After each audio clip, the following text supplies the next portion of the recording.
Piştî têkçûna darbeya leşkerî li Tirkiye rewşa awarta hat îlan kirin û bi biryarnameya di hukmê yasayê de di derbarê 12 televizyon û 11 radyo de biryara girtinê hat dayîn.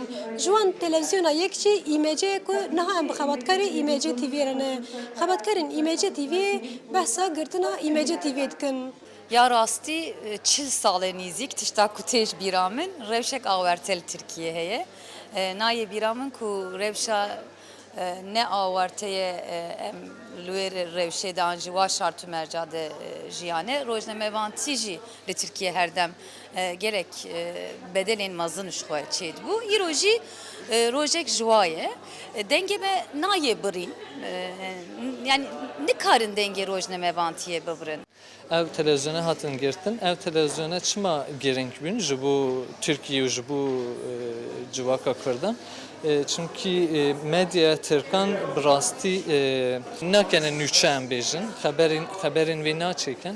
Ev televizyonê bin heta neha ev nûçe çêdikirin, ev devletin ihlalin devleti ku bajarın Kurdan kirin nişa temaşavanandan. Biryarê niha hatin serê me jî birastî me pir xemgîn kir.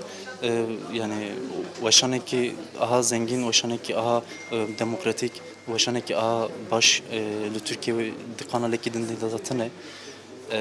Ji ber wê yani ava wendakirina hem welatê Tirkiye û hem jî dünyaya birastî werde fikirim. Gel bi sawa serê îmece hajayê bi rojevê çêdibû tiştê bûyerên ku bibiniyan jî yê bibûn gel bi îmecê ba hebû birastî. Îro şûn da pirsgirêk heye. Îro şûn da em bêjin ewan televizyonê ku hatine girtin pêra ku îmecê jî hate girtin baweriya gelek kesa şikest bi şexsê min xwe baweriya min jî şikest. İmece pir hêstekê xweş çêkiribû. Em bêjin demokratîk sekna wî û nûçeyên wî û navgel da dihate temaşekirin. Zaten wana jî ku eva dît ji vî tersiyan. Türkiye piştî biryara girtina televizyon û radyoyan berdekek mezin derket. Li ser çapemeniya azad ku berdewamiya çapemeniya azad vê piştgiriyê mezin dibe. Zozan Yaşar, Dengê Amerîka, İstanbul.